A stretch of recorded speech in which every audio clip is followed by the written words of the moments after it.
Good evening. It's Saturday, the 29th of November. You're tuned in to our 6 p.m. newscast coming to you from Arirang's news centre in Seoul. It's very good to have you with us. I'm Mark Broom.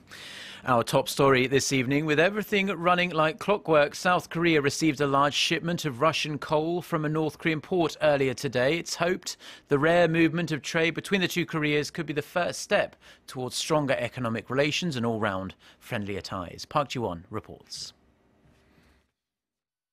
Around 40,000 tons of Russian coal arrived in the South Korean port city of Pohang on Saturday morning. After its extraction in western Siberia, the coal was transported to Russia's border town of Khasan. The supplies were then transported to the North Korean port city of Rajin via a roughly 50-kilometer-long cross-border railway. The coal then left Rajin on a Chinese ship bound for Pohang on Thursday. The southeastern port city is where South Korea's largest steelmaker POSCO is located. This is the first batch of a test-run coal shipment sent as part of the so-called Rajin-Khasan project, a trilateral trade agreement among both Korea and Russia.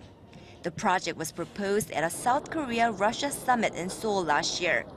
POSCO currently imports its Russian coal by ship through Vladivostok, but this new route could cut the company's coal import costs by up to 15%.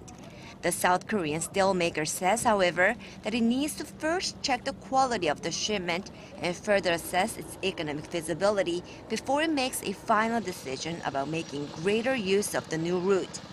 Regarding concerns that the project violates South Korean sanctions that prohibit any trade with the North, Seoul's Unification Ministry says the sanctions do not apply in this case as investments are made through a third country.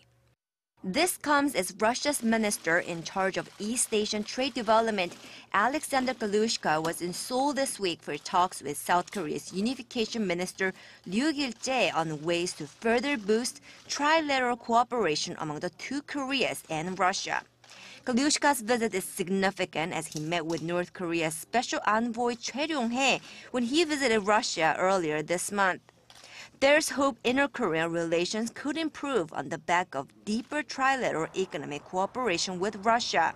Russia's Deputy Prime Minister Yuri Trufnev is also scheduled to visit Seoul in the coming weeks for talks on economic cooperation, including joint investment in North Korea. Park Ji-won, Arirang News.